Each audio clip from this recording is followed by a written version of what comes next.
যারা একদম কম টাকায় ইফতার করতেছে তারার লাগে আজকের ভিডিওটা অনেক বেশি হেল্পফুল হইতে পারে। সো সম্পূর্ণ ভিডিও দেখো তাইলে জানতে পারবা কোন জায়গায় গিয়া মাত্র ১৫০ টাকা থেকে শুরু করে আপনারা ইফতার খাইতে পারবা। আসসালামু আলাইকুম, আমি তানিন মুন্না, আপনারা সিলেটি ভাই। তো আজকে গেছলাম হইলো কুমারপাড়া পয়েন্টও রাজস্থানের ঠিক বিপরীত সাইডে আইলে আপনারা কিন্তু জাহিরস ক্যাফেটেরিয়া পাইলিবা। জাহিরস ক্যাফেটেরিয়া আগে কিন্তু অনেক ছোটোখাটো একটা রেস্টুরেন্ট আসলো, বাট এখন তারা আগের থেকে একটু বড় সড়ো করছেন। এখন কিন্তু চাইলে আপনারা ফ্যামিলি বন্ধু বান্ধব নিয়ে আইয়া কিন্তু এই জায়গাত বইয়া খাইতে পারবা। তো তারা এই জায়গাত আজকে অনেক ধরনের ফুড খাইছিলাম। প্রথমে খাইছিলাম তারা ১৫০ টাকার একটা প্লেটার। এটার মধ্যে আসলো fried rice, Chinese vegetable, crispy chicken, অনিয়নের একটা সালাদ। এই প্লেটারের প্রাইস আসলো ১৫০ টাকা।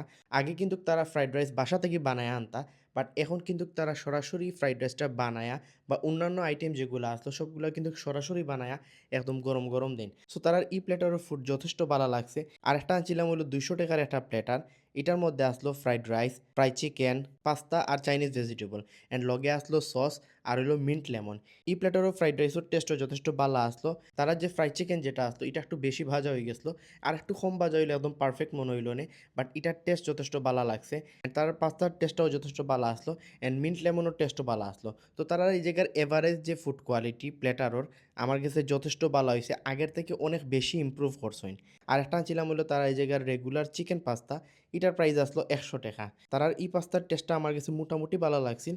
বাট এটার মধ্যে যখন আমি নিকোবিনার নাগা আচার দিয়ে মিক্সড করে বাদে খাইছিলাম, তখন এটার টেস্ট আসলো দুর্দান্ত। মানে আপনারা চেষ্টা করবা যদি নাগা আচার দিয়ে মিক্সড করে খাইন, তাইলে কিন্তু অনেক বেশি ভালো লাগবে। সো আপনারা কারা কারা জাহিদ ক্যাফেটেরিয়াত এর আগে ইয়া খাইয়া গেছেন, কার খাইয়া কীরকম লাগছে অবশ্যই কমেন্ট করে জানাইবা। অ্যান্ড আমার চ্যানেলও যদি নতুন হয়ে তখন তাহলে অবশ্যই ফলো সাবস্ক্রাইব করবা।